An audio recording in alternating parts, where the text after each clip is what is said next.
So if you turn with me to Hebrews in chapter 11. इसलिए अगर आप मेरे साथ निकाले इब्रानियों की पत्री और उसका 11वां अध्याय, We read there हम वहां पढ़ते हैं that in verse 6, छठे वचन में, without faith it is impossible to please God. और विश्वास बिना परमेश्वर को प्रसन्न करना अनहोना यह है या असंभव है। Whatever else you may do, दूसरा, आप चाहे कुछ भी क्यों ना कर ले, you may do 101 things, आप शायद 101 अन्य बातें करते होंगे, but if you don't have faith, पर अगर आपके पास विश्वास नहीं है it is impossible to please God. तो परमेश्वर को प्रसन्न करना असंभव है। Imagine you do 100 good things, कल्पना करके देखिए कि आप 100 अच्छी बातें कर रहे हो, you don't have faith, पर आपके पास विश्वास नहीं है, you haven't pleased God. आपने परमेश्वर को प्रसन्न नहीं किया है। When at the baptism of Jesus, जब यीशु मसीह का बपतिस्मा हो रहा था, when the Father said, "This is my beloved Son, in whom I am well pleased," जब पिता ने कहा कि ये मेरा प्रिय पुत्र है जिससे मैं अत्यंत प्रसन्न हूं,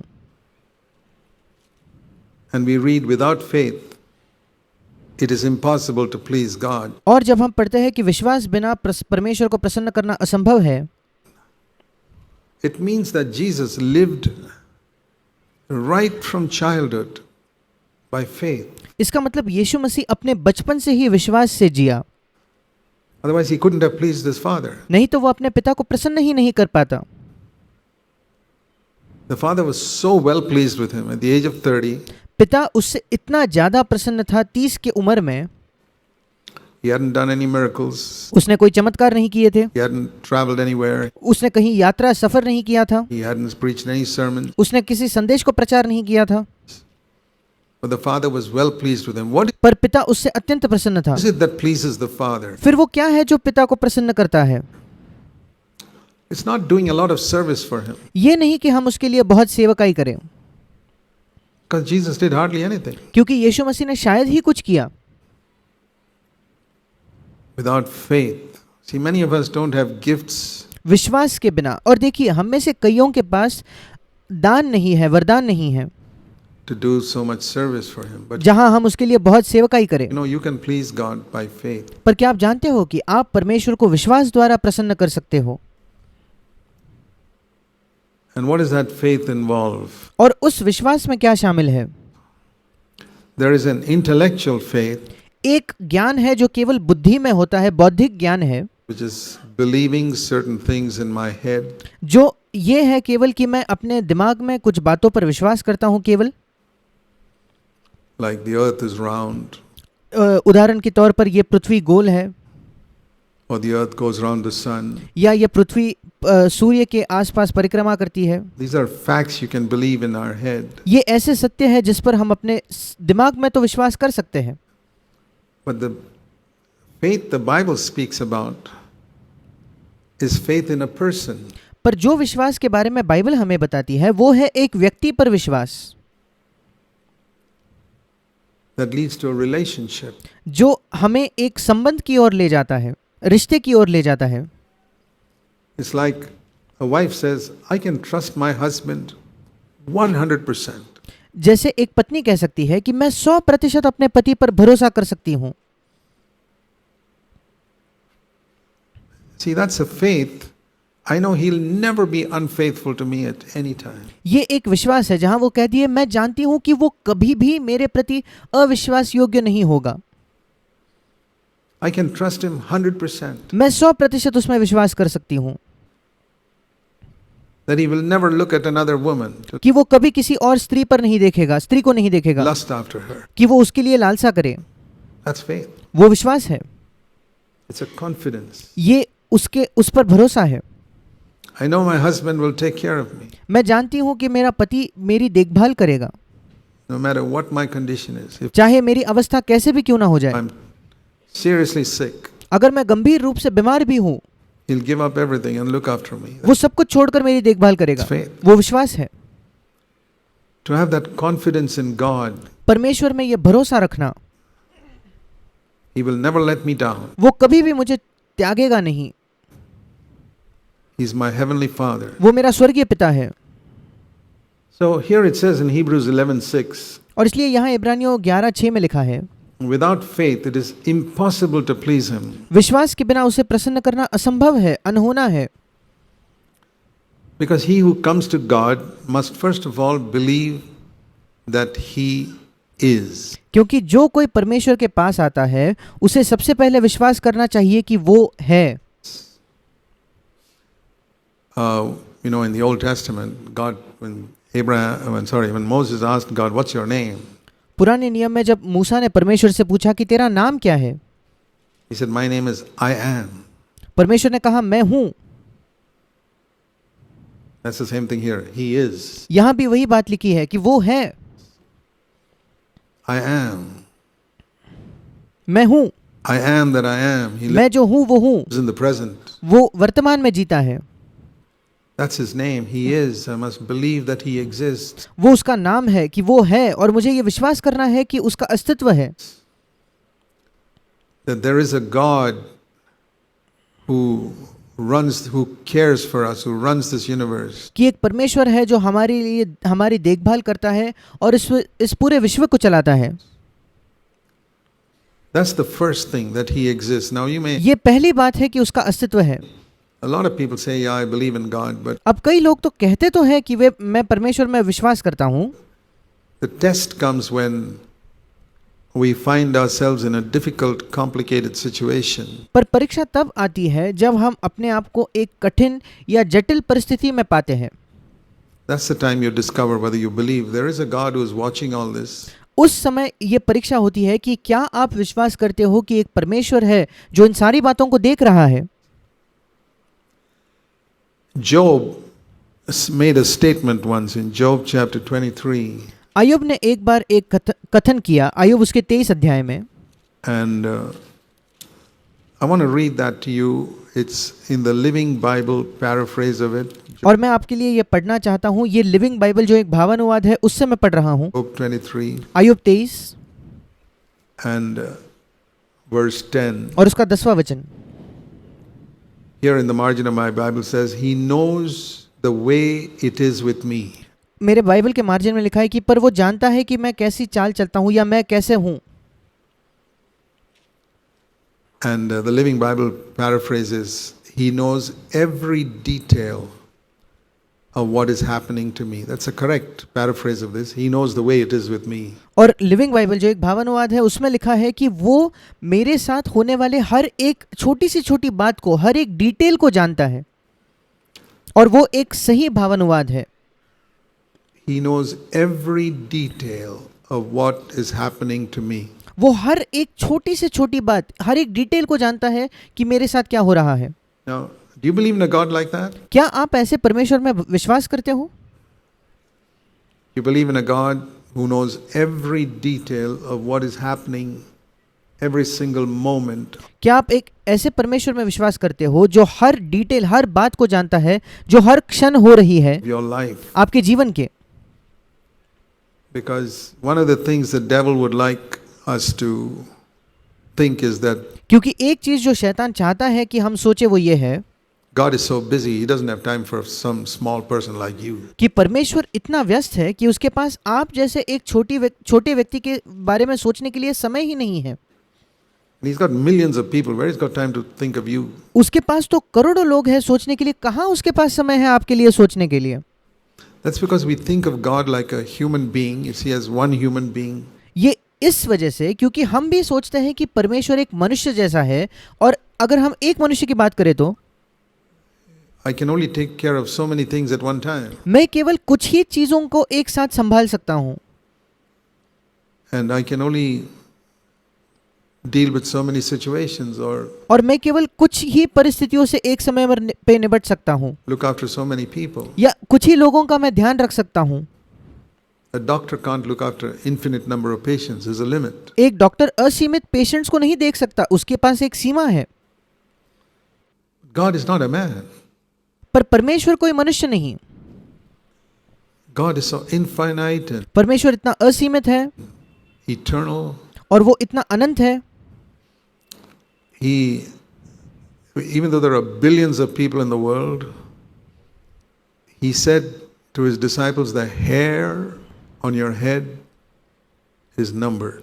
यद्यपि इस पूरे संसार में करोड़ों लोग हैं, इसके बावजूद उसने अपने शिष्यों को कहा कि तुम्हारे सिर के जो बाल हैं वे भी गिने हुए हैं। Now there are two ways you can understand that sentence. अब उस कथन को हम दो तरीकों से समझ सकते हैं। One is that he knows the number of hair on my head. एक तो ये है कि मेरे सिर पर कितने बाल हैं, उन बालों की पूरी संख्या वो जानता है। That's the easy way to think of it. वो उसके बारे में सोचने का आसान तरीका है। The other way is to know he knows which is hair number 949. दूसरा तरीका सोचने का ये है कि परमेश्वर जानता है कि 949 वाला बाल कौन सा है And which is hair number 950. और 950 नंबर का बाल कौन सा है। Every hair is numbered. हर एक बाल गिना हुआ है। The hairs on your head are numbered. तुम्हारे सिर के बाल गिने हुए हैं, और इंग्लिश में शब्द थोड़ा और उसको समझाता है, नंबर्ड, जिसको एक एक को नंबर दिया गया है मानो। Isn't that what numbered means? क्या नंबर्ड इस शब्द का यही अर्थ नहीं होता? When you say the houses on a street are numbered, जब आप कहते हो कि एक सड़क पर सारे जो घर हैं उनको एक घर का नंबर, एक घर का क्रमांक दिया गया है, what does it mean? उसका क्या मतलब है? It means there are 100 houses? No, each house is numbered. क्या उसका यह मतलब है कि इस सड़क पर 100 घर है? नहीं, हर एक घर को अपना अपना एक नंबर है। Jesus said the hairs on your head are numbered. यीशु ने कहा कि तुम्हारे सिर के सारे बालों को भी एक एक नंबर दिया गया है। Do you believe in a God like that? क्या आप एक ऐसे परमेश्वर पर विश्वास करते हो? I tell you, it will change your life मैं आपको बताना चाहता हूं कि ये आपके जीवन को बदल देगा। if you have faith that God is. अगर आपके पास विश्वास है कि परमेश्वर है, His name is I am. उसका नाम है मैं हूं। He knows every detail of what is happening to me. And Job was going through some terrible problems at that time. और वो जानता है कि मेरे साथ हर एक बात होने वाली, मेरे हर एक डिटेल को वो जानता है। और जब योब ने ये बात कही तो वो कुछ कठिन परिस्थितियों से होकर जा रहा था उस समय। And in the midst of those problems, for him to say he knows every detail of what is happening to me. और इन सारे समस्याओं के बीच में अय्यूब के लिए ये कहना कि परमेश्वर जानता है हर एक डिटेल को कि मेरे साथ क्या हो रहा है। See, that's the place where we must begin. देखिए, ये वो जगह है जहां हमें शुरुआत करनी है। Because if we don't have a God like that, I would not like to give my life to him. क्योंकि अगर हमारे पास ऐसा परमेश्वर नहीं है तो मैं नहीं चाहूंगा कि मैं अपना जीवन उसे दे दूं। But when I am dealing with a God who knows every detail of what's happening to me, पर जब मैं एक ऐसे परमेश्वर की बात कर रहा हूं जो मेरे साथ क्या हो रहा है उसके हर एक छोटे से छोटी बात को, हर एक डिटेल को जानता हो, तो who's numbered the hairs on my head, जिसने मेरे सिर के बाल गिन कर रखे हैं, who cares for every little detail, he says, जो मेरे बारे में हर एक छोटे डिटेल की चिंता करने वाला है। you're of more value than the sparrows. और यीशु ने कहा कि तुम जो चिड़िया है उससे भी ज्यादा मूल्य है तुम्हारा। How many times do you see a sparrow dead on the ground? कितने बार आपने एक छोटे चिड़िया को जमीन पर मरा हुआ पाया है? When was the last time you saw a bird dead on the ground? वो पिछला समय कब था जब आपने जमीन पर एक मरे हुए पक्षी को पड़ा हुआ पाया? I can't even remember. मुझे तो याद भी नहीं आता। I can't remember that I ever saw a sparrow dead on the ground. मुझे याद नहीं कब मैंने किसी चिड़िया को जमीन पर मरा हुआ देखा है। How is it they live? वो कैसे जीते हैं? How is it they get food? You कैसे उन्हें भोजन मिलता है? know that every bird needs food to eat क्या आप जानते हो हर एक पक्षी को खाने के लिए भोजन की आवश्यकता है? every day, हर just दिन, like you and me. जैसे आपको या मेरी होती है। Where do they find it? वे कहाँ पाते हैं उनका भोजन? Nobody is feeding them. कोई उन्हें खिला नहीं रहा। And yet, Jesus said, your heavenly Father feeds all the millions and billions of sparrows. And sparrows were the cheapest smallest little birds that he took an example like that. And all और उसके बावजूद यीशु मसीह ने कहा कि तुम्हारा स्वर्गीय पिता उन करोड़ों करोड़ों चिड़ियों को खिलाता है, और चिड़ियां जो है तब की सबसे मानो सस्ती में मिलने वाले पक्षी थे, जिनका उदाहरण यीशु लेकर बता रहा था। the other birds बाकी पक्षियों से भी ज्यादा सस्ते वो थे, and the animals. और प्राणियों से। How God feeds them, परमेश्वर कैसे प्राणियों को भी खिलाता है, how He cares for them. कैसे उनकी देखभाल करता है। I thought of that. You know how much मैंने उसके विषय में सोचा है, an elephant needs in the forest. जंगल में हाथी होता है, उसको कितना लगता होगा खाने के लिए, Finds it. पर उसे मिल जाता है। How much a lion needs. एक शेर को कितना लगता होगा, God, they find it. उन्हें वो मिल जाता है। Otherwise, all the lions and elephants would have disappeared long ago. नहीं तो सारे शेर और सारे हाथी बहुत पहले ही गायब हो जाते, बचते ही नहीं। It's an amazing thing to just think about these things. ये अद्भुत बात है कि हम इन विषयों के बारे में सोचा करें। God is, He knows every detail परमेश्वर है और वो हर एक छोटी डिटेल को, हर एक छोटी बात को जानता है। of what is happening to you. आपके साथ क्या हो रहा है। Is it possible that you can have a sickness which is more serious than a hair on your head dropping off? क्या ये संभव है कि आपको कोई ऐसी बीमारी हो जो आपके सिर से एक बाल गिर जाता है, इससे भी ज्यादा गंभीर हो, And God doesn't know about it? और परमेश्वर उस बारे में नहीं जानता? Then you don't have faith. फिर आपके पास विश्वास नहीं है। I'm not asking you to believe that God will heal you. That is another step. मैं आपको ये नहीं कह रहा कि आपके पास ये विश्वास होना चाहिए कि परमेश्वर आपको चंगा करेगा, ये अगला कदम है। I'm only asking, do you believe that God knows about it? मैं आपसे केवल ये पूछ रहा हूं कि क्या आप विश्वास करते हो कि परमेश्वर उस विषय में जानता है। That's the first step. You वो पहला कदम है। can't go to the second step before you know the first step. आप दूसरे कदम तक नहीं जानते अगर आप पहला कदम पर ही नहीं पहुंचे हो तो, That God knows about it. He's कि परमेश्वर उस विषय में जानता है, not ignorant. वो अनजान नहीं है इन बातों से। If you lost your job आपकी नौकरी चले गई, or you have to vacate your house, या आपको घर खाली करना पड़ रहा है, or you've been without a job for या some time. कुछ समय से आपके पास नौकरी नहीं है, Does God know about it? क्या परमेश्वर इन बातों के विषय में जानता भी है? And the second question is, does He care about it? और दूसरा प्रश्न है, क्या उसको इन बातों की चिंता है, परवाह है?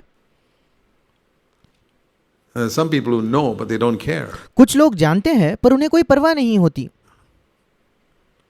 I mean, our neighbors probably don't care whether you lost your job or you're sick. शायद हमारे पड़ोसियों को कोई फर्क नहीं पड़ता होगा कि आपकी नौकरी चले गई, आप बीमार हो, Even if they know about it. यद्यपि वे इन बातों को जानते भी होंगे तो। So more important than just knowing, He knows every detail of what's happening to me. He और इसलिए ज्यादा, इससे भी ज्यादा महत्वपूर्ण कि परमेश्वर जानता है और हर एक छोटी बात को वो जानता है जो मेरे साथ हो रही है, इससे भी महत्वपूर्ण cares. कि वो चिंता करता है। He really cares about every little thing. That's the meaning of He's numbered the hairs on your head. वो सचमुच हर एक छोटी बात की चिंता और परवाह करता है। यही मतलब है कि उसने आपके सिर के सारे बालों को गिन रखा है, And He cares for the birds और वो उन पक्षियों के लिए देखभाल करता है, उनकी परवाह करता है। and for the flowers. Imagine the flowers.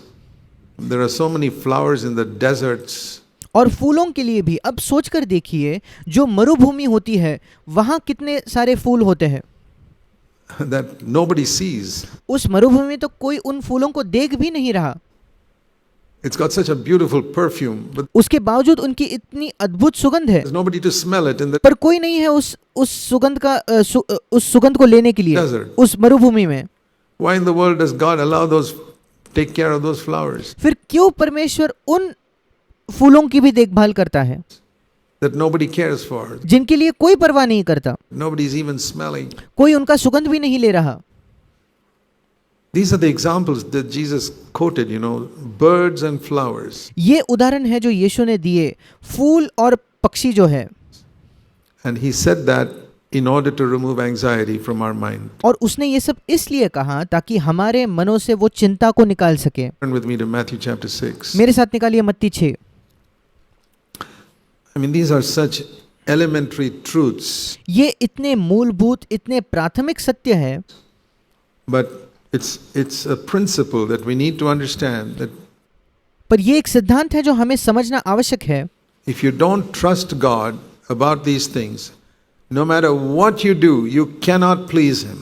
कि अगर आप परमेश्वर को इन सारे बातों के विषय में उस पर विश्वास नहीं कर सको, उस पर भरोसा नहीं कर सको, तो चाहे आप कुछ भी क्यों ना कर लो, आप उसको प्रसन्न नहीं कर सकते,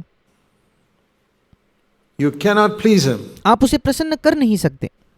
No matter how many times you come to a church service, चाहे आप कितने भी बार एक कलीसिया के सभा में आ जाए, no matter how many good things you do, चाहे कितनी भी अच्छी बातें क्यों ना आप कर लें, if you don't start with faith अगर आप विश्वास से शुरुआत नहीं करते तो that believes that God knows every detail of what is happening to me, कि जो विश्वास करे कि परमेश्वर हर एक डिटेल को जानता है जो मेरे साथ हो रही है and He cares about me, और वो मेरी परवाह करता है,